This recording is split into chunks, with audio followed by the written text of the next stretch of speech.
Buenos días, bienvenidos a Servimedio, a un nuevo encuentro informativo aquí en nuestro estudio de televisión en Torre y Union. Hoy vamos a hablar del daño cerebral adquirido, del reconocimiento de este daño, de la valoración de la discapacidad y, por tanto, de su codificación, de controlar y saber qué personas tienen este daño y qué consecuencias tiene. Para ello, estamos aprovechando que mañana, el día 3 de diciembre, es el Día Internacional de las Personas con Discapacidad.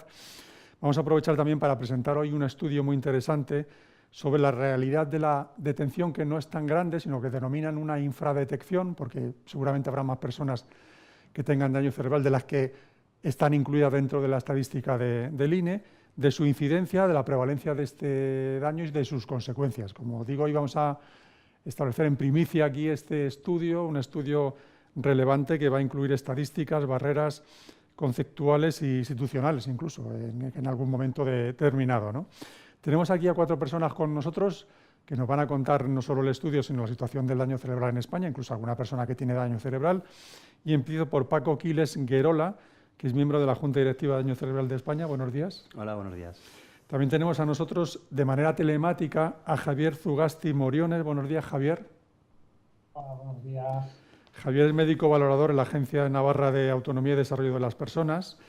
Está con nosotros Alfonso Lagares Gómez Abascal, que es el jefe de servicio de neurocirugía en el Hospital Universitario 12 de Octubre. Buenos días, Alfonso. Buenos días. Que decíamos que el hospital se está remodelando, ¿no? Se está tirando una vieja torre, el que no es de Madrid. Alguna vez habrá llegado aquí a Madrid y habrá visto a la entrada por la carretera de Andalucía un hospital con una torre. Esa torre se está eliminando porque hay un hospital que se construyó hace ya más de un año, ¿no? Sí, que ya trabajamos en él, pues nos está transformando para mejorar y para que sea un lugar de salud para todos los madrileños. Y tenemos suerte de contar con nosotros con Ignacio Chafer Vera. Buenos días, Ignacio. Buenos días. ¿Ignacio o Nacho? Nacho. Que es socio de la asociación Afasia Activa, que él nos contará su caso particular. Bueno, Paco, estaba yo hablando de este estudio denominado sobre la realidad de la infradetección en la incidencia y prevalencia del daño cerebral adquirido. ¿Por qué era necesario elaborar este estudio y presentarlo? Bueno, pues que nosotros ya hace años que detectamos que el número de personas que tienen daño cerebral adquirido en España pues no es el número que realmente dan las cifras en las estadísticas, ¿no?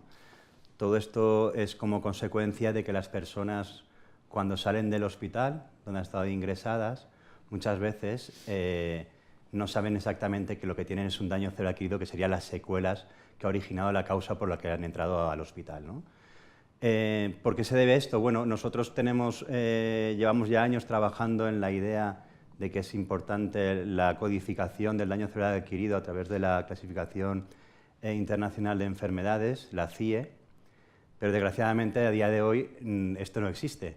Fijaros que es curioso que la CIE sí que tiene codificado las lesiones producidas por impacto de nave espacial, que es algo curioso, pero sin embargo no aparece una codificación en donde aparezca el daño cerebral adquirido como tal, ¿no? Sí que aparecen cerca de 1.000 códigos que son como, enfermedades o causas que pueden originar el daño cerebral adquirido, pero como tal hoy en día ningún médico puede poner un check, ¿no?, a la alta hospitalaria a un paciente que tenga ese tipo de discapacidad. Ya, ¿y cómo lo hacéis, Alfonso? Bueno, actualmente lo que vemos en los sistemas de información son sobre todo códigos de diagnóstico y de procedimiento al alta. Nosotros en la fase aguda tratamos a los pacientes en fase aguda, ¿no?, en el momento en el que han tenido o un traumatismo o un ictus, una hemorragia cerebral. Y entonces lo que hacemos es clasificar muy bien lo que es el diagnóstico, es decir, el por qué ha venido el paciente al hospital, y el procedimiento que se ha realizado, si bien ha sido una cirugía o un tratamiento médico para el tratamiento de su condición. Pero muchas veces no queda reflejado bien el número de secuelas que tiene el paciente o las características de dichas secuelas. Y a veces también es porque en el momento agudo, en el momento del alta, no se pueden detectar todos los fallos. Nosotros hacemos muchas exploraciones groseras en la planta, somos neurólogos o neurocirujanos, y bueno, pues hacemos exploraciones acerca de la motricidad, de la función, de cómo hablan, de cómo caminan, pero hay interacciones, por ejemplo, con la sociedad o con la familia de los pacientes, pues que no somos capaces de detectarlas en el hospital, y a veces eso es cosa también de la atención primaria y del seguimiento de los pacientes. No todo el daño cerebral es reconocible en el momento del alta del paciente. Y bueno, pues por eso es necesario también seguir a los pacientes. Y bueno, pues lo que hacemos sobre todo es lo que he comentado, el diagnóstico y procedimiento. Y no llegamos a hacer ese check que sería tan valioso para que no solamente el paciente fuera identificado como tal, sino que fuera seguido para identificar esas secuelas. Y seguramente daría un mayor número de pacientes. Hombre, por supuesto, seguro que sí. Muchos pacientes salen muy desorientados y familias salen muy desorientados del alta hospitalaria. Todo pasa muy rápido en el hospital. Estamos para salvar vidas y para mejorar la situación de los pacientes, pero todo pasa muy rápido y cuando llegan a casa es cuando el paciente y la familia se da cuenta de todo lo que le ha ocurrido y puede también identificar qué es lo que le ha pasado a su familiar y el paciente se da cuenta de lo que le ha pasado, ¿no? Es un poco... no es tan inmediato. Claro, en esta línea, Paco, ¿cómo lo vive el paciente y cómo lo vive la familia, esta no detección? Bueno, a ver, es fácil detectar un daño cerebral adquirido cuando la secuela es una secuela visible, ¿no? Cuando hablamos de una hemiplegia, por ejemplo, una falta de movilidad. El problema es que nosotros, dentro del daño cerebral adquirido, tenemos lo que llamamos las secuelas invisibles del daño cerebral adquirido, que suelen ser aquellas secuelas que tienen que ver con la parte cognitiva, con la conductual. Y desgraciadamente este tipo de secuelas no suelen ser valoradas, ¿no? Los hospitales públicos españoles no cuentan con neuropsicólogos o neuropsicólogas preparadas para hacer buenas valoraciones del estado cognitivo y conductual de las personas afectadas. Entonces tenemos muchas altas hospitalarias en donde personas que aparentemente no tienen una secuela, porque físicamente están bien, sí que tienen esa problemática que luego a la hora de la reincorporación en la sociedad o en la vuelta al trabajo va a ser lo suficientemente significativa como para no poder realizar esa tarea que anteriormente hacía. Entonces, ¿qué problema surge? Bueno, pues familias y personas que cuando aterrizan de nuevo en su domicilio, que ya no están en ese ambiente protegido del hospital, se encuentran, pues bueno, pues donde hace un tiempo, hace un mes o hace 2 meses o 3 meses, era capaz de organizar mi día a día en el domicilio, pues de repente soy incapaz, no sé qué tengo que hacer cuando me levanto, no sé qué hacer, cómo hacerme el desayuno, pero claro, esas secuelas que parecen, para los que no conocen el daño cerebral, bueno, pues ya aprenderá, no, es incapaz de aprender, son muy significativas, entonces nos encontramos con familias y personas que no saben qué les está ocurriendo. Y eso además, cuando te vas a la parte también importante, que es la tramitación de un certificado de discapacidad, la tramitación de un grado de dependencia o incluso la incapacidad laboral, pues te encuentras con casos, bueno, el estudio de la infradetección nos dice que más del 50% de las personas con daño cerebral no tienen un grado de discapacidad. Muchas de ellas son personas que tienen secuelas cognitivas. Entonces, claro, cuando llegan al centro de valoración y diagnóstico de la discapacidad, pues muchas veces, si no tienen un informe bien elaborado donde se dice que esas secuelas existen, pues salen de las valoraciones sin un grado de discapacidad y como consecuencia de eso ya no van a tener un grado de dependencia y posiblemente cuando llegan al INS, a la incapacidad laboral, pues muchas veces son dados de alta y cuando vuelven a su trabajo pues son incapaces de poder realizarlo con... Más de la mitad. Sí, más de la mitad. Es una barbaridad. Es una barbaridad, sí, efectivamente. Efectivamente. Por lo que hablábamos anteriormente, porque cuando son las secuelas son físicas, son fáciles de valorar, pero es verdad que si me voy, por ejemplo, a la parte de la dependencia, que no es la discapacidad, nosotros reclamamos a la Administración que cuando se pasan los test de dependencia se pase el número 11, que es el de toma de decisiones, porque muchas veces las personas con daño cerebral son capaces de transmitir que hacen la tarea que le está preguntando el valorador, pero si no hay nadie que corrija a esta persona, el valorador se va con la idea de que esa persona es capaz de tomar decisiones, sin embargo son incapaces de tomarlas. Entonces, creo que este mundo de la parte cognitiva o la parte conductual es lo suficientemente importante para poder ser valorados de manera correcta. Efectivamente, yo creo que el déficit fundamental es el no contar con neuropsicólogos o con quien hace esa valoración, ¿verdad? Porque claro, el neurólogo o el neurocirujano muchas veces no está entrenado para identificar esos trastornos cognitivos o esos trastornos ejecutivos que tienen los pacientes a la hora de interactuar con sus familiares o volver a reincorporarse a su vida normal. Y claro, llegan los pacientes muchas veces a la consulta, los que hacemos consultas de revisiones, nosotros revisamos a todos los traumas craneales que tenemos, a los moderados y los graves, algunos leves complicados, Y estos pacientes muchas veces están completamente perdidos porque dicen, bueno, ¿quién es el médico que me tiene que a mí hacer el informe para yo ir al centro base a que me... Entonces, nosotros en realidad tenemos, entre comillas, vimos el problema en nuestro servicio y tenemos incorporado la figura de un neuropsicólogo en nuestro hospital, que es una cosa un poco rara, es una cosa excepcional, yo creo, hay algún otro centro en España que lo tiene, pero son pocos los que se dedican a estas valoraciones. Y bueno, entendimos que era necesario porque teníamos el 12 de octubre es un centro de neurotraumatología muy importante, es un centro de atención al ictus también muy importante y claro, atendemos muchos pacientes en fase aguda y veíamos que en la fase crónica pues, había muchas desgracias, ¿no? Desgracias de gente que quería volver a su vida y no podía porque no tenía ni el apoyo suficiente ni la capacidad. Y bueno, incorporamos a esta neuropsicóloga, que es Blanca Navarro, y la verdad es que cambió nuestra vida desde el punto de vista de la percepción que teníamos nosotros con respecto a los pacientes, ¿no?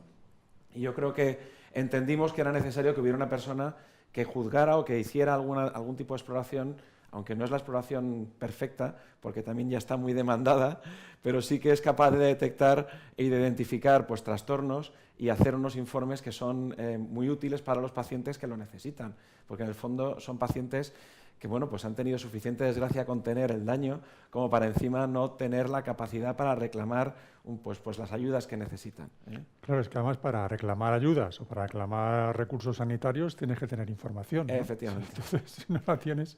El problema que tenemos cuando hemos hecho este estudio, es significativo que en el año 2008 la encuesta de discapacidad, autonomía y dependencia hablara de 420.000 personas afectadas con daño cerebral adquirido en España, y 10 años después habla de 435.000. Sin embargo, la Alianza Europea de Discapacidad habla de un incremento de un 34% de casos de ictus en Europa desde el 2015 a 2035. Eso supone que pasamos de 600 y pico mil casos nuevos al año en Europa a casi 900.000. Sin embargo, nosotros, en nuestra estadística, esto no se ve reflejado. Además, las estadísticas que comentabas anteriormente, porque los números son importantes para poder poner en marcha planes, estrategias o modelos de atención, es importante dar números, ¿no? La administración necesita números para poderse poner en marcha. El problema que teníamos es que además estas estadísticas no hablan de otro tipo de causas que originan el daño cerebral. En esta estadística nos habla de las anoxias, nos hablan de los tumores cerebrales, de las infecciones víricas. Es decir, ahí hay miles de personas que no están incorporadas a la estadística y nosotros, pues lógicamente, el plantear un código diagnóstico de daño cerebral alta lo que nos permitiría es saber realmente cuáles son los datos. Hemos llegado a escuchar datos de 600.000 casos en España. Entonces, cuando las cifras bailan tanto es que algo funciona más. Es más, hay administraciones que cuando hablan de casos nuevos al año, hablan entre el 40 y el 60. Entre el 40 y el 60% de personas con daño cerebral adquirido, podemos estar hablando entre 1.500 y 1.600. Para nosotros es importante que esas 1.500 personas sean reales. Claro. No podemos estar bailando en una horquilla del 40 y del 60. Entonces, creo que esta codificación podría ser un poco lo que nos ayudara como federación a poder cambiar la situación de las personas con daño cerebral. ¿Y esto de quién dependería? ¿De sanidad y luego de sanidad a autonomías? Es mucho más complejo. Nosotros esto depende de la OMS, y llegar a la OMS es complicado. Nosotros estuvimos en Bruselas, en el Parlamento Europeo, recientemente, y hemos podido reunirnos con los grupos parlamentarios del Parlamento y hemos conseguido que se lleve una moción al Parlamento Europeo para que inste a la OMS a poder establecer este código diagnóstico. Pero es mucho más complejo. Necesitamos que los ministerios de sanidad de los países miembros de la Unión Europea lo transmitan a la OMS, pero ojo, la OMS no solamente es europeo, esto es a nivel mundial. Pero bueno, pensamos que si conseguimos que el Ministerio de Sanidad respalde a la Federación de Daño Cerebral Adquirido estatal, es posible que consigamos que otros países puedan elevar a la OMS la necesidad de este código diagnóstico, porque si no andamos perdidos. Y esto no es tan fácil como mandar una carta con 4 cifras, es más allá de la necesidad de que haya una alianza europea para conseguirlo. Escucha, la actual ministra de Sanidad, que además presume de ello, es miembro, diría ella, del Consejo Ejecutivo de la Organización Mundial de la Salud representando a Europa. Sí, a ver, y es más... Tenéis ahí un puente. Sí, no, y además nosotros nos reunimos con Leire Brahim, exministra de Sanidad, que también estuvo trabajando en la OMS, y efectivamente hemos conseguido, no solo a través de los grupos parlamentarios, sino a través de la European Disability Forum, que es el Foro Europeo de la Discapacidad, hemos conseguido contactos directos con la OMS para poder transmitir estas necesidades.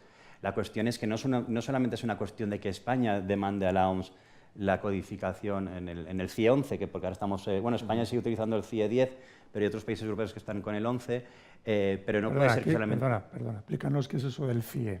¿Qué es? Bueno, seguramente el doctor lo explicará mucho más. Es la clasificación internacional de enfermedades, es decir, cuando una persona da de alta a un hospital se le clasifica con una codificación. Vale. Y ahí hay miles de códigos que, bueno, lo podrás explicar tú mucho mejor cómo... Bueno, hay miles de códigos de diagnóstico y de procedimiento. Entonces, el problema es que la codificación va por enfermedades, por procedimientos, y son unos códigos numéricos que nos permiten identificar las causas por las cuales se ha ingresado al paciente y cómo, de alguna manera, qué procedimiento hemos hecho y más o menos cómo ha quedado el paciente, entre comillas, porque también hay códigos de secuelas. Claro. Entonces, el problema fundamental que nosotros tenemos es también implicar a los médicos a la hora de codificar, que no es tan sencillo. La mayor parte de las historias clínicas electrónicas, ahora tenemos la historia clínica electrónica, que es una ventaja, que es una herramienta muy buena, porque en el fondo pues queda reflejado al final en una estructura electrónica y se puede buscar en ella a través de esos códigos. Lo que pasa es que los médicos en sí lo que hacemos es hacer descriptores de la enfermedad, muchas veces con texto libre, con palabras que nosotros utilizamos, y muy pocos médicos hacen realmente una codificación utilizando la CIE de forma estricta. Y luego son codificadores en el propio hospital los que hacen esa traslación una traducción desde el lenguaje libre del médico al lenguaje del codificador. Entonces ahí se pierde también algo de información. Lo ideal sería que el médico fuera capaz de codificar a la hora de dar el informe de alta. Habría una solución más a pequeña escala, que sería que los programas informáticos de los centros hospitalarios españoles tuviesen permíteme que hable así, su check DCA, Total. aunque no fuese un código de la OMS. Claro, el problema que tenemos es que en los hospitales públicos españoles cada uno funciona con programas informáticos distintos. Ese es el problema fundamental. Hasta dentro de las propias comunidades hay diferentes programas de historia clínica electrónica. ¿Vosotros no tenéis el mismo programa que La Paz o que el Gregorio? No, nosotros en la Comunidad de Madrid hay bastante homogeneidad, pero no es completa. Pero hay otras comunidades autónomas y hay otros sistemas informáticos. Ya. Y de hecho, nosotros cuando cambiamos de comunidad autónoma no llevamos nuestra historia clínica electrónica con nosotros, llevamos papeles todavía. Entonces, eso es un defecto grave. Deberíamos de tener nuestra historia clínica electrónica disponible como ciudadanos en un repositorio en el que las diferentes comunidades pudieran entrar, porque si yo me pongo mal en Valencia, nadie sabe lo que me ha pasado a mí antes y si me han operado de algo. Escucha, ¿y en otros países cómo se soluciona esto? ¿O sea, es igual? ¿Tiene el mismo problema? No, yo creo que hay otros países en los que sí que hay sistemas centralizados de historia clínica. Hombre, yo creo que el sistema inglés, aunque está muy de capa caída la sanidad inglesa, por problemas presupuestarios y demás problemas, sí que tienen una historia clínica común. Y hay otros países europeos que la tienen. Pero España, el problema que tenemos es la fragmentación de las administraciones, la fragmentación de los sistemas informáticos, y que al final el único sitio donde hay un repositorio común es el CMPD, que me corrijáis si no es así. El conjunto, o sea, el registro final de todas las altas hospitalarias va a un registro común, que es el CMPD, y ahí el Ministerio lo publica con unos ciertos años de retraso. Yo creo que van con 3 o 4 años de retraso desde la última publicación. Y bueno, es una forma de ver en realidad la actividad hospitalaria, pero no tampoco refleja la actividad de todo el sistema, ni el número ni la prevalencia, ¿verdad?, de los pacientes con daño cerebral adquirido. Esos son datos que provienen probablemente de otras estadísticas, de estadísticas vuestras o del INE, pero no de la sanidad. Paco, te preguntan desde La Rioja, Dacea, dice, ¿qué respuesta da la OMS? ¿Es que os da alguna respuesta para no dar este código? No, de momento no tenemos respuesta a los compañeros de Navarra.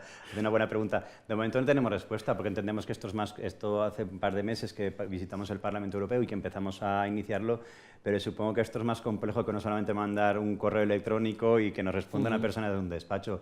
Supongo que esto, quiero entender que dentro de la organización pues habrá un comité de expertos que valorará si es necesario bueno, empezar a trabajar sobre el establecimiento de un código DCA a la alta hospitalaria a nivel mundial, ¿no? Pero los datos son significativos. El otro día estaba yo leyendo que hay 2,5 millones de personas con traumatismo craneoencefálico al año en Estados Unidos. O sea, porque claro, el problema de las estadísticas es que no encuentras estadísticas exactas. Puedes encontrar estadísticas en Estados Unidos y Canadá, puedes encontrar algo en Sudamérica, en Europa, pero ya te vas a otros países y es muy complicado encontrarlas. Entonces, claro, nosotros lo que necesitamos es, para poder tener un código necesitamos estadísticas, pero como no hay estadísticas, pues es complicado que luego la OMS valore, aunque es cierto que hablar de ictus hoy en día es algo, estamos hablando de la primera causa de discapacidad permanente, no solamente en España, sino en los países occidentales, por tanto no estamos hablando de una patología rara, ¿no? Con todo mi respeto a las patologías raras. Sí, bueno, también quería yo decir una cosa, aunque suene un poco rara, y es que no todos los pacientes con traumatismo craneoencefálico, esos 2,5 millones, no todos van a tener un daño cerebral adquirido. O sea, que tampoco hay que... No son equivalentes las estadísticas de enfermedades a las estadísticas de daño cerebral adquirido.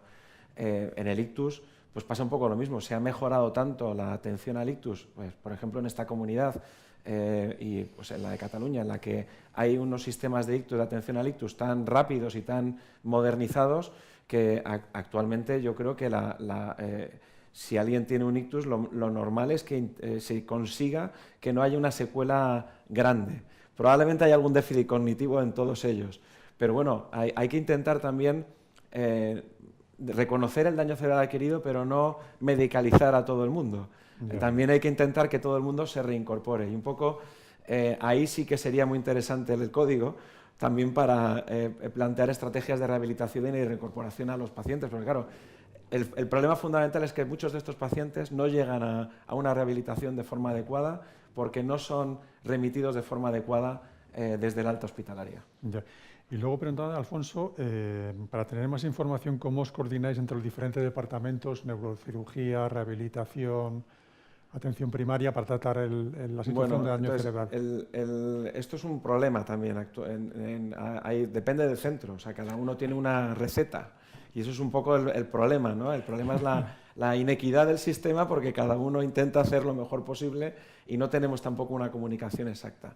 Lo ideal sería la comunicación entre las diferentes especialidades. Lo ideal sería que hubiera sesiones en los hospitales donde se tratan pacientes con ictus y pacientes con traumatismo o con otras patologías que hemos comentado y que se conocieran todos estos pacientes desde el punto de vista tanto del médico que los trata, el neurólogo, neurocirujano, internista, con los rehabilitadores, que hubiera una ayuda de un neuropsicólogo y que hubiera un comité en los hospitales que tratara a estos pacientes. Esto es así de forma parcelada, ¿no? Es frecuente en las unidades de ictus, es frecuente en unidades en las que hay neurotraumatología de forma muy intensiva, pero hay muchos hospitales o centros en los que no hay este tipo de comités.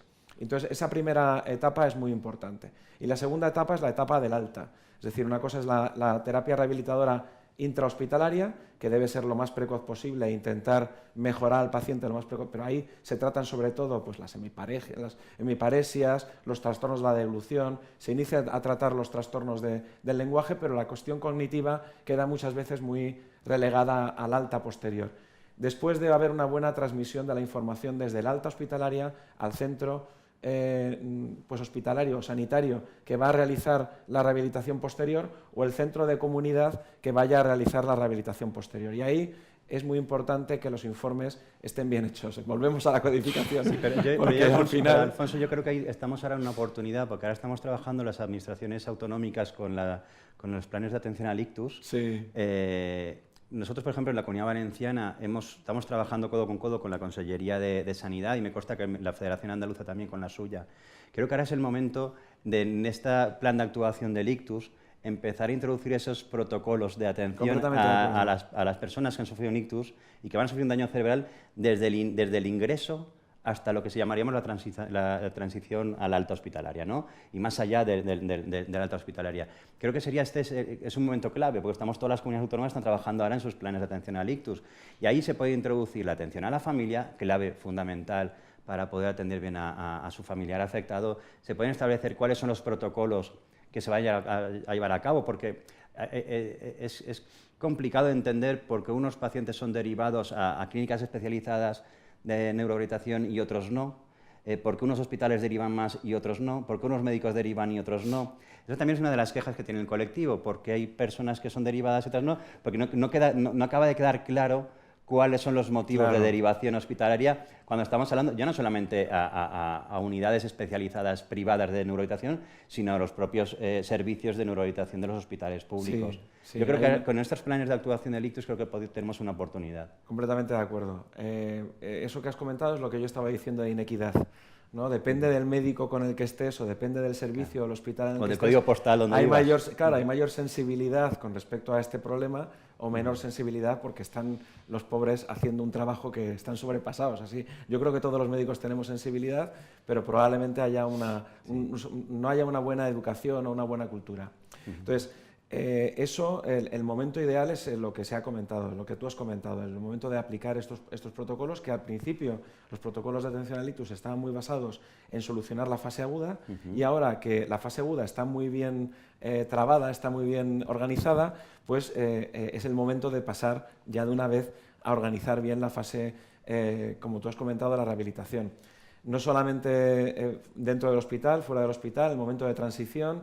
Y luego lo que tú has comentado de las familias, yo creo que las escuelas de familia, tanto para el ictus, la neurotraumatología, son utilísimas.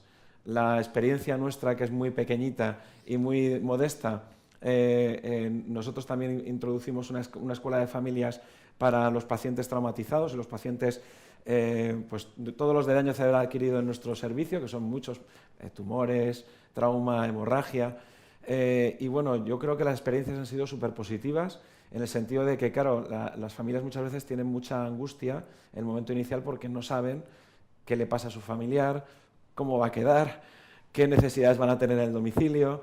Ese tipo de cosas yo creo que si se tratan desde el momento inicial y se les orienta desde el momento inicial, la mejoría de la salud del colectivo, tanto del paciente como de la familia, es magnífica. Entonces, la verdad es que el planificar programas de este tipo es fundamental.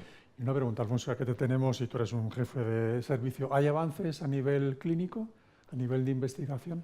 Hombre, claro, a nivel de investigación lo que se está intentando sobre todo es todos los biomarcadores de daño cerebral, igual que se inventaron, ¿verdad? O se descubrieron los biomarcadores séricos para el infarto de miocardio, ahora mismo hay una playa de investigadores intentando buscar biomarcadores que no solamente marquen pues cuando un paciente ha tenido un trauma craneal, saber si hay que hacerle un escáner o no, saber si ha tenido realmente un daño cerebral o no, y luego también biomarcadores séricos que se desarrollan a lo largo de la recuperación, porque la bioquímica cerebral no solamente se produce la alteración a nivel inicial, sino que también se modifica en los meses siguientes. Y bueno, hay un montón de investigación en diferentes ámbitos, en el ictus, en el traumatismo, con respecto a eso, biomarcadores no solamente de sangre, sino también pues de imagen. Hay muchísimos avances. Que luego tengan muchos avances sobre todo en el mecanismo, más que a la hora de que sea realmente una diferencia para el paciente, porque todavía no tenemos claro si esos mecanismos, cómo alterar esos mecanismos, pero sería la primera forma de obtener probablemente un desarrollo de estrategias de tratamiento, tanto farmacológicas como no farmacológicas, para mejorarlo. ¿Y se puede decir de alguna manera que el ictus podría ser recuperable? Es decir, ese impacto en el cerebro ¿podría ser recuperable o eso es hoy en día? Cuando se produce el infarto ya, la necrosis, o cuando en un traumatismo hay una lesión isquémica que también ocurre, pues ya definitiva, pues es poco probable que se pueda mejorar esa zona del cerebro. Lo que sí es que puede ocurrir es que intentemos adaptar pues la situación del paciente a que esté lo mejor posible para que se reincorpore lo mejor posible. Hay estrategias de todo tipo, hay... aunque sean pacientes adultos y mayores, se les puede animar y ayudar a mejorar su situación y bueno, pues no se llega a la recuperación plena, pero sí a adaptar lo más posible su respuesta y la respuesta de los demás a ellos para que vivan lo mejor posible, que en el fondo es lo que se busca, ¿no? Que la gente vuelva a su familia, intente volver lo máximo a su actividad laboral o a las actividades que a ellos les gustaban y que tenga la mejor vida posible, que al final es lo que queremos. Javier, no te tenemos abandonado, pero es que aquí el debate era tan intenso. Si quieres aportar algo de lo que han dicho, lo comentas, pero cuéntanos tu caso particular en tu zona allí en Pamplona. ¿Qué dificultades encuentras a la hora de valorar a una persona con daño cerebral? Bueno, pues a ver, para empezar, el tema de la codificación, no acabo de entenderlo, no es un problema esencial. Hay códigos, hay. La CIE-10 propone varios códigos de enfermedades cerebrovasculares y de secuelas y de tumores y de infecciones. O sea, los códigos están. Empezar ahora a remover y a cuestionar la CIE-10 porque cada, cada profesional tiene sus códigos que le gustan. Los neurólogos tienen otros códigos diferentes. No les gustan los de la CIE-10. Nosotros tenemos otros porque nosotros, como valoramos discapacidad, valoramos secuelas. Igual, pues a mí no me dice mucho la hemorragia cerebral, el infarto cerebral, porque yo valoro las secuelas, la hemiparesia, pero los códigos están ahí. Todos tenemos la posibilidad de coger esos códigos y el daño cerebral adquirido tiene muchos códigos y están ahí y se pueden utilizar. El problema está para las enfermedades raras que no tienen códigos y entiendo que se quejen, pero el daño cerebral adquirido, ahí están los códigos de hemorragias, de infartos cerebrales, traumatismos encefálicos. Lo que sí falta es lo que se ha comentado antes, ¿no? Lo que se llevaba antes, el síndrome frontal, que ahora se llama síndrome disejecutivo, que no existe un código específico, pero sí que existen unos códigos más o menos asimilables, que es el R41, que es el déficit del lobo frontal de las funciones ejecutivas.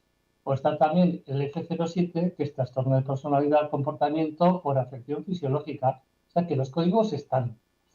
El tema para mí principal en cuanto a la evaluación de discapacidad es el paso ese que existe entre los servicios de rehabilitación, que es cuando se le da la alta hospitalaria, y la valoración de discapacidad. Ahí es donde entramos nosotros.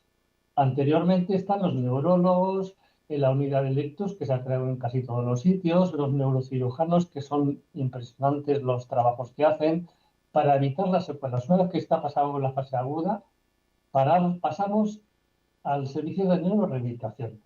El servicio de neurorehabilitación en Navarra desde hace 15 o 20 años, tengo ya 65 años, y he visto muchos procesos. Al principio, los rehabilitadores algunos se especializaban en neurología, pero desde hace 15 o 20 años se ha ampliado ya no solo aquellos aspectos de la movilidad, hemiparesias. Ahora, en los servicios de neurorehabilitación en Navarra, existen logopedas, existen fisioterapeutas, existen terapeutas ocupacionales y existe una neuropsicóloga. Se incluyen los servicios de rehabilitación. El servicio de neurorehabilitación incluye una neuropsicóloga. Entonces, para nosotros así fue un cambio muy importante porque esos eran los aspectos que nos daban más dificultades a la hora de valorar las secuelas definitivas, porque las paresias, la hemiparesia, extremidad superior, extremidad inferior, la vejiga, intestino, todas esas cosas, ya ahí veremos que lo valoran bien. Pero la valoración de todas estas alteraciones cognitivas, emocionales y conductuales, que muchas veces van asociadas como síndrome ejecutivo, eran un poco más difíciles, pero ahora no son muy difíciles, porque tenemos los estudios que se hacen en Navarra, por lo menos, del servicio de neurorehabilitación, que tiene un rehabilitador especializado en neurología, tiene fisioterapeutas, tiene logopeda, tiene terapeuta ocupacional y tiene neuropsicólogo. Con lo cual, ahí cubre un campo muy amplio que nos da la información necesaria para hacer una valoración de discapacidad correcta, que son las secuelas. Y aquí entramos un poco en el tema nuestro propio de la valoración, ¿no? De que muchas veces esas secuelas, todo el mundo considera que sus secuelas son graves, pero nosotros valoramos graves, moderadas o leves. Una persona puede tener una alteración del lenguaje, una afasia leve o una afasia grave.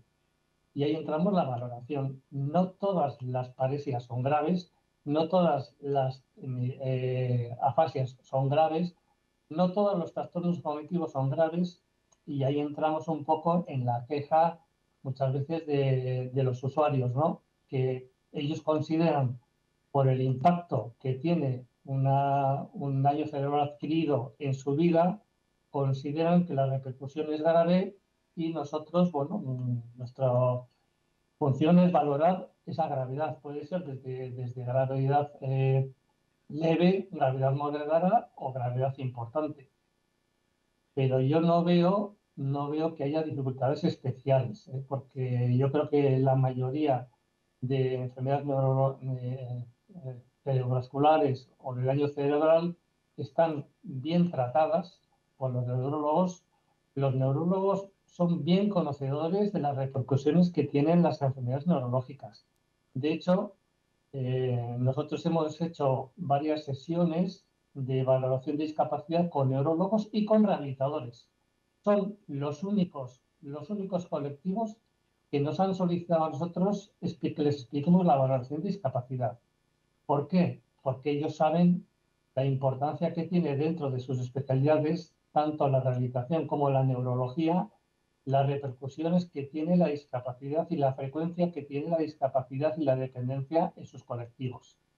Y hemos ido a explicarles a las sesiones clínicas a los neurólogos lo que es la valoración de discapacidad, lo que se valora, las secuelas de las distintas funciones. Y bueno, pues esto es un poco lo que puedo decir. Si me queréis preguntar, responderé a lo que me preguntéis. He intentado resumir las cosas. No sé si estás de acuerdo, Paco, no sé si estás de acuerdo. Como federación, no, efectivamente. No podemos estar de acuerdo porque, bueno, primero es importante entender que la federación está formada por más de 50 entidades, asociaciones provinciales, locales, autonómicas, muy profesionalizadas. Es decir, nosotros contamos ya con un colectivo amplio de profesionales de la neuropsicología, de la logopedia, la rehabilitación, la terapia ocupacional, el trabajo social. Es decir, cuando planteamos este tipo de necesidades, lo planteamos desde el conocimiento de 30 años como federación. No es una cuestión que planteamos porque de repente se nos ocurre plantearla. Yo actualmente, yo soy trabajador social de profesión, no ejerzo ahora mismo el trabajo social porque soy el gerente de la entidad de daño cerebral adquirido de Valencia, pero yo puedo decir que en los 15 años que he estado entrevistando familias, pues lógicamente te encuentras con casos muy complicados de entender en cuanto al tema de la valoración de la discapacidad. Cuando planteas que no es necesario un código de CEAR alta hospitalaria, pues bueno, nosotros lógicamente, si lo estamos planteando, lo defenderemos. ¿Por qué? Porque la gente cuando sale del hospital, las personas cuando salen del hospital no saben qué le ocurre. Si tengo una hemiparesia, tengo una afasia, tengo un problema cognitivo, vale, pero es que el conjunto de esas secuelas es lo que nosotros llamamos daño cerebral adquirido. Y eso es lo que queremos nombre y apellido al conjunto de secuelas por las que como sales de un hospital público o un hospital privado. No podemos plantear de que efectivamente hay 1000 códigos que hablan de secuelas y de causas que originan el daño cerebral adquirido, pero al final ese conjunto de códigos es lo que nosotros llevamos manifestando o reclamando desde hace años a la administración pública, que es lo que se llama daño cerebral adquirido. Que es verdad que siguen habiendo facultativos que hablan de, no, eso es un ictus. No, efectivamente, el ictus, ¿cómo entró? ¿Cómo salió? Es el daño cerebral adquirido. Entonces, es importante porque es lo que nosotros llevamos hablando años. Pero es que es más, el establecerle el ponerle nombre y apellidos nos va a permitir crear estrategias a nivel nacional o planes nacionales de atención a este colectivo. Si no le llamamos con nombre y apellidos, pues no tendremos ni estrategias ni planes de atención. Es una cuestión de mejorar la calidad de vida de las personas.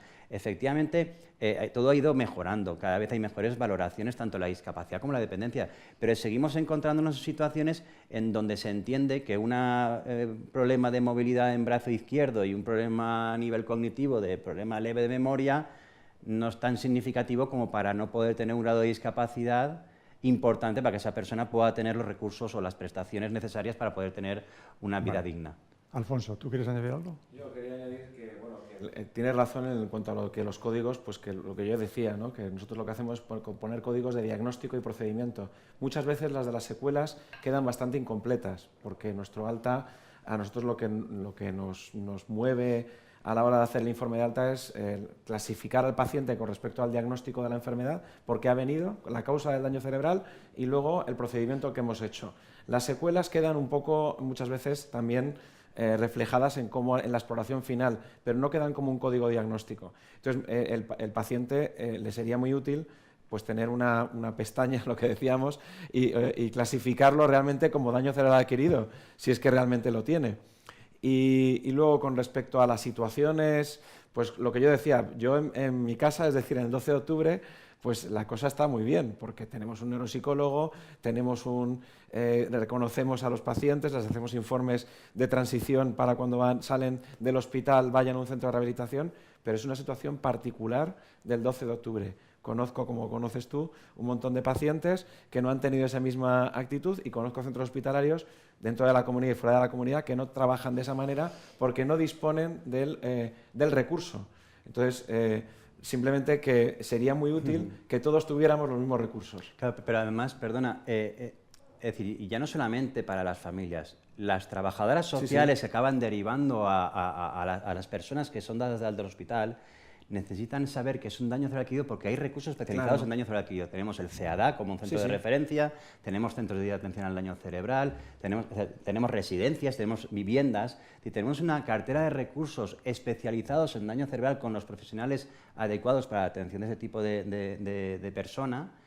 Pero claro, si la trabajadora social de servicios sociales municipales le llega y pone hemiplegia izquierda o afasia, una trabajadora social, perdonadme, no sabe lo que significa esto. Si le pones daño cerebral adquirido, directamente te vas a la cartera de recursos y encuentras el recurso apropiado. Javier, ¿qué puedes acudir tú también, qué puedes reflejar?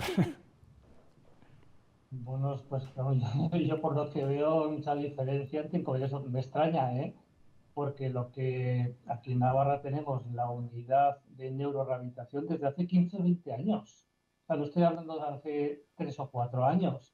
Y está funcionando bien, entonces me extraña que en Valencia, en la comunidad, no sé, yo entiendo que si ha sido algo reciente, novedoso, pero la mayoría normalmente nos copiamos de unos a otros y yo creo que es esta necesidad que se puso hace 15 o 20 años y esta unidad de neurorehabilitación, yo entendía que también debería existir en otras comunidades autónomas. Me sorprende, pero bueno, yo puedo hablar de la mía. Y esta unidad, como he dicho, pues es que tiene un equipo multidisciplinar, que es lo que tiene que ser. Claro, el médico rehabilitador que inició todo esto, pues fue poco a poco consiguiendo no solo los fisios, que eran los que inicialmente eran los típicos, que los rehabilitadores tenían un fisio a su lado, pero este vio algo más. Digo, hace falta una fisioterapeuta, hace falta una logopeda, hace falta una terapeuta ocupacional, hace falta una resolucióloga, hace falta una trabajadora social y tiene un equipo completo y ahí es donde se derivan todos los daños neurológicos que hay, hacen la rehabilitación, hacen una evaluación completa y eso es lo que se hace, por lo menos en Navarra, no sé. En la Comunidad Valenciana las hay. El problema es que, bueno, yo no quiero centrarme en mi comunidad autónoma porque vengo en representación de mi federación nacional, pero de los 6.000 casos con daño cerebral adquirido al año, porque son 6.000 casos, más o menos contabiliza la Consellería de Sanidad, efectivamente los 6.000 no pasan por unidades de neurorehabilitación. De hecho, el porcentaje es minúsculo de las personas que pasan por unidades de neurorehabilitación. Ese es el problema. ¿Por qué? Pues porque seguramente pues efectivamente, no existen protocolos para que se entienda que todas esas personas deberían de pasar por estos médicos o estos profesionales de la rehabilitación buenísimos, porque los hay buenísimos, pero que desgraciadamente a veces son altas prematuras, casos de gente que al mes están yendo a casa, personas que han despertado un estado de coma y al mes están yendo a casa y luego empiezan la problemática de no poder organizarse bien en casa, de no haber memoria, hay una serie de circunstancias que están ocurriendo, pero bueno, esto lo planteamos desde el conocimiento como colectivo. Sí, yo creo que desde luego que existen unidades de rehabilitación, de neurorehabilitación y son estupendas. Yo iría más por el mejorar también la cultura de los profesionales sanitarios a la hora de hacer nuestro trabajo, ¿no? E intentar mejorar esa cultura para que los pacientes vayan de una forma más organizada y luego reclamar a la administración que haya más medios. Es decir, estas unidades muchas veces quedan únicamente para los pacientes, muchas veces los más graves, y los que han tenido la suerte de que algún médico les ha llevado por el buen camino, ¿no? Y algún, no solamente médicos, trabajador social, todo el sistema le ha llevado hacia el buen camino. Pero hay pacientes que se escapan de esto. Y entonces, bueno, pues de alguna manera deberían de ser rescatados y llevados de nuevo. Y bueno, para eso hace falta cultura y medios. Y yo creo que eso es lo que se puede pedir. Muy bien, pues vamos con un caso concreto como es el de Nacho. A ver, Nacho, cuéntanos, aquí estamos hablando de casos concretos, cuéntanos tu situación, cómo empezó esta situación de tu año cerebral. Pues básicamente estaba en verano y estaba en mi casa tranquilamente y básicamente me llamó mi hermana y me dijo, ¿cómo estás? Digo, pues bien, aquí, tumbado en el sofá, pero tapado. Y me dice, tapado, 31 de julio con el frío, o sea, con el calor que hace. Entonces ya vio una diferencia de que había algo que no estaba bien. Y yo no le daba importancia real porque en el fondo crees que estás en tu cosa, o sea, en tu casa y todo y funciona bien, pero menos mal que llegó y consiguió llevarme al hospital y a raíz de eso ya fue cuando saltó todo lo que yo tenía. Y en un momento dado te das cuenta de que, pues bueno, te has olvidado de un montón de cosas, no te acuerdas, tal vez no puedes hablar como antes, aunque parece que ya voy asumiendo que no seré el de antes, pero obvio que te vas dando cuenta de la diferencia de cómo eras a cómo eres. Pero básicamente al final te vas dando cuenta de todas esas fallos que has tenido dentro de ti. Y bueno, en un momento dado, desde hace ya casi 4 años, pues voy trabajando en ello de unas maneras y de otras para conseguir volver a funcionar. ¿Y ahora cómo estás? ¿Cómo te encuentras? Bien, lo que no es volver a plantearme todo lo que podía hacer antes, que era precisamente hablar y tener, pues, bueno, sobre todo la cabeza destinada a lo que realmente podía hacer y que sabía hacer, pero siempre hay que mirar hacia adelante y saber que aunque hay que cambiar las fórmulas o las maneras, se puede llegar a conseguir otras cosas. ¿Y tu grado de discapacidad, cómo te lo reconocieron? ¿Cómo fue el proceso ese de reconocimiento? Pues básicamente por también un conocido que obviamente le pasó exactamente igual y tuvimos esa facilidad para poder que mi familia pues consiguiera enlazarme hacia esa serie de cosas que son necesarias. Pero es verdad que es muy complicado el poder llegar a esos puntos si no tienes todos esos datos o esas formas que ya les ha pasado a otros y que es, bueno, creo que bastante difícil. De hecho, todo este tiempo yo he estado con toda la gente que nos ha pasado lo mismo y en un momento dado todo parece que estas informaciones que nos damos los unos a los otros hay muchas limitaciones hasta llegar a donde hemos podido estar, sea en el CEADA, que estuve durante mucho tiempo, y en un momento dado todo lo relacionado con esto, que son los sitios específicos de los daños cerebrales. Pero bueno, en principio intentamos vosotros por lo que hacéis y entre nosotros también solucionarnos y ayudarnos entre nosotros para saber que podemos intentar volver otra vez hacia arriba, que creo que es lo difícil. ¿Y qué crees tú desde tu punto de vista personal que se debería cambiar de cara al futuro? Porque seguirá habiendo casos, cada día hay casos de este tipo para atender tu situación de manera concreta y específica. Yo creo que desde la base creo que se pueden hacer una serie de cambios y que en un momento dado sean como mucho más sencillos, entre comillas, porque desde el inicio siempre se hace llegar a una persona que le ha pasado algo por el estilo a un hospital. Si en ese hospital ya indican que hay unos datos que son concretos como los que ellos dicen, en el fondo ya se sabe hacia dónde se tiene que ir todo con esa persona.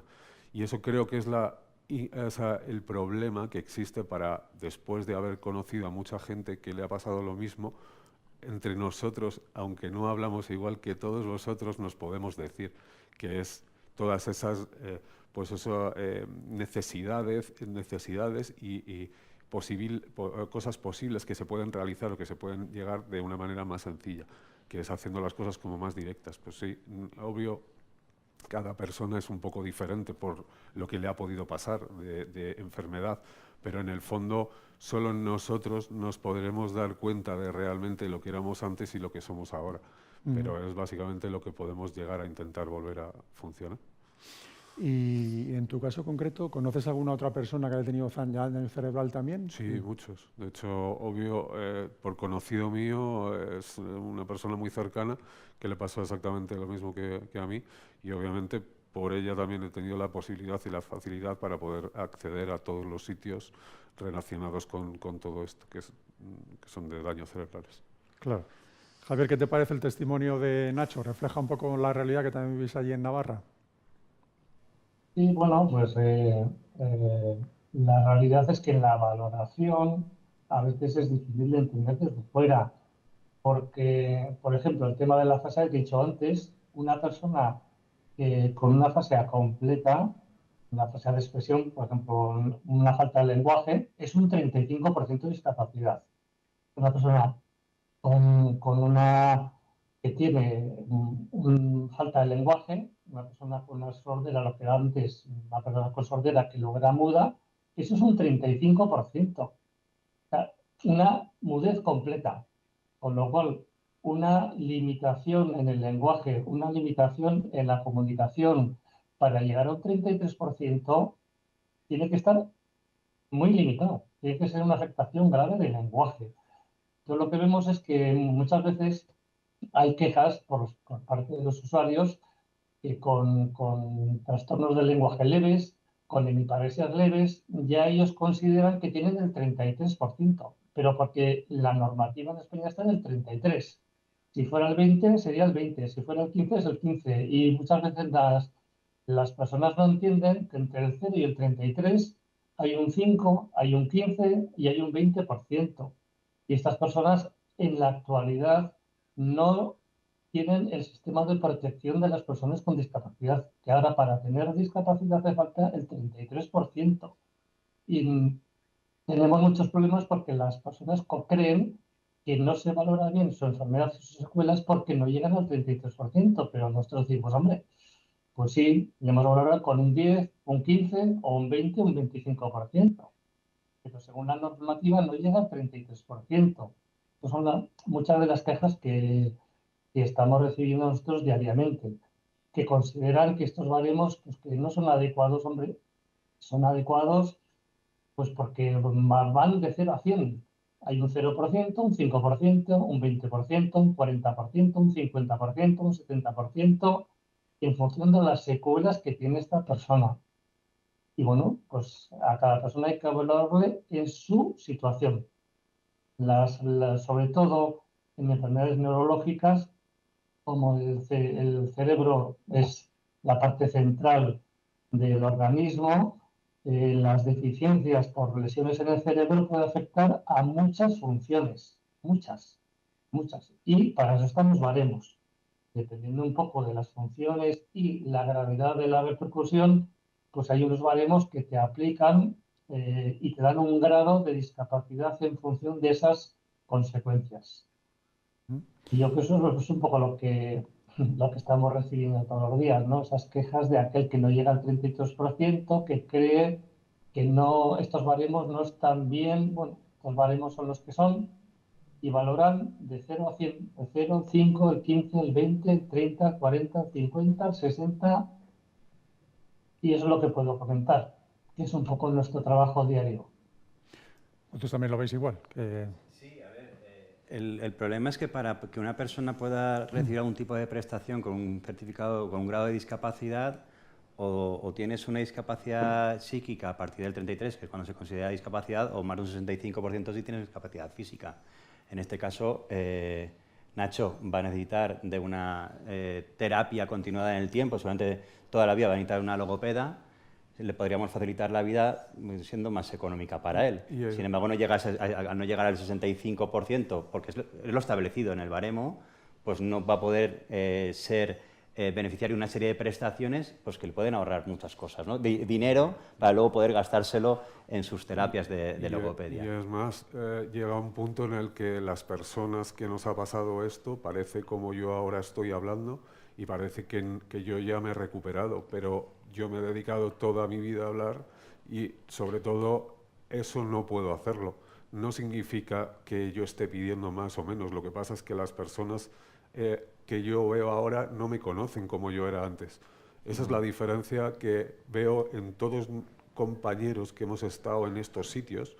Entendemos que la gente no nos conoce, pero tampoco nos tiene que indicar cómo tenemos que actuar de aquí en adelante. Lo que queremos es recuperarnos, intentar volver a ser quienes éramos. Lo único que la gente no nos conoce.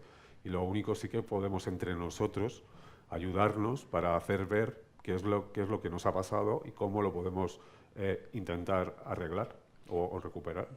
Además, perdona, muchos de los recursos hoy en día, como pueden ser los servicios de promoción de la autonomía personal, los centros de día, son recursos que necesitas tener un grado de dependencia para poder acceder a ellos. Nacho no va a poder acceder a ellos porque no va a ser una persona con un grado de dependencia, ya no estoy hablando de discapacidad.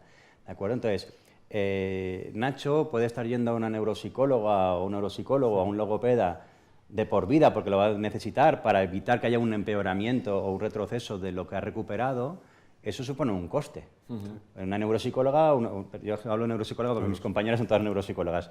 En la neuropsicología podemos estar hablando de una terapia de 1 hora entre 60 y 70 euros dependiendo de dónde vayas. Claro, si esto es una vez a la semana y él no va a poder tener un grado de dependencia para poder ir a un servicio de promoción de autonomía personal donde tenga neuropsicóloga gratuita, sufragada por el hecho de tener una dependencia, pues va a tener que asumir una serie de costes pues que lógicamente van a mermar su economía.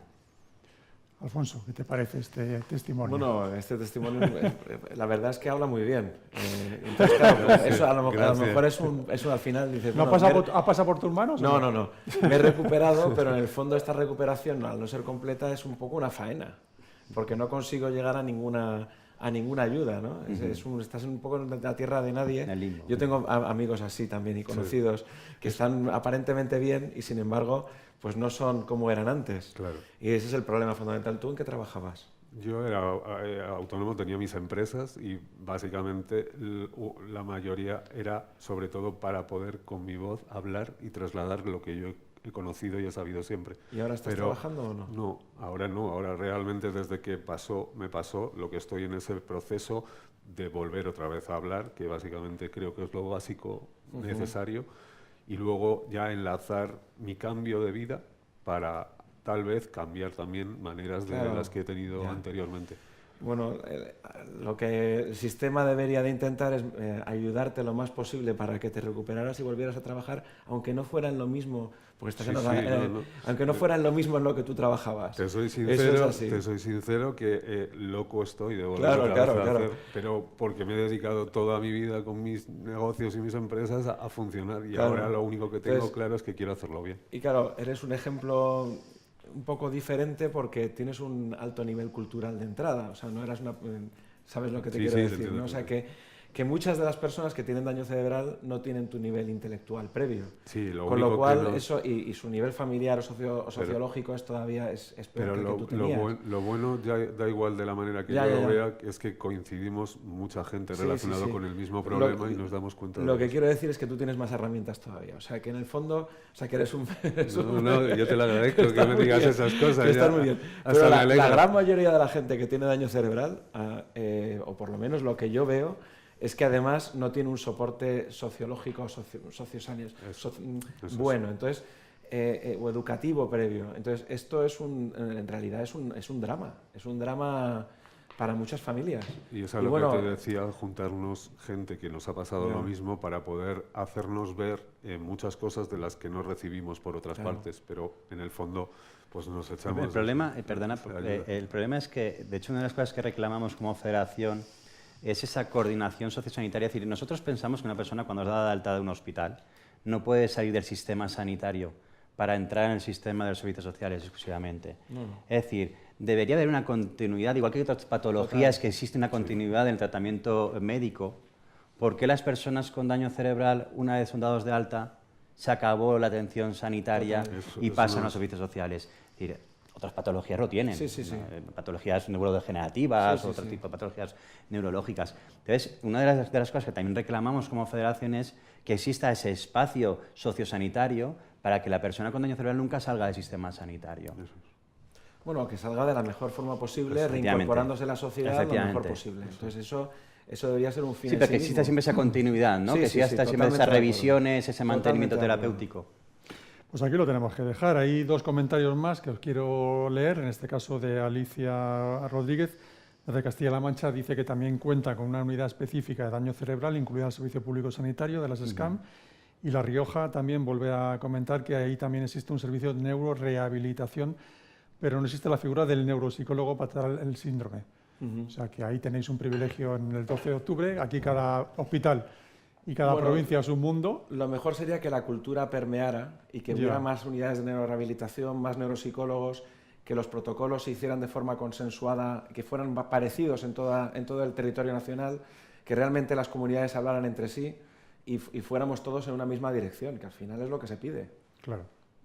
Bueno, pues aquí lo tenemos que dejar. Yo creo que hemos hecho un buen repaso. Por cierto, el estudio se cuelga ahora en la página de FEDAFE para que cualquiera quiera verlo, este estudio que hemos comentado. Repito, el título es el estudio sobre la realidad de la infradetección en la incidencia y prevalencia del daño cerebral adquirido. Es un estudio muy interesante que hemos sacado ya algunas consecuencias y creo que ha sido muy relevante el hecho de tener hoy este conversatorio y esta charla con ustedes. Y muchas gracias y nos vemos aquí en un próximo encuentro informativo en Serie Media. Hasta la próxima.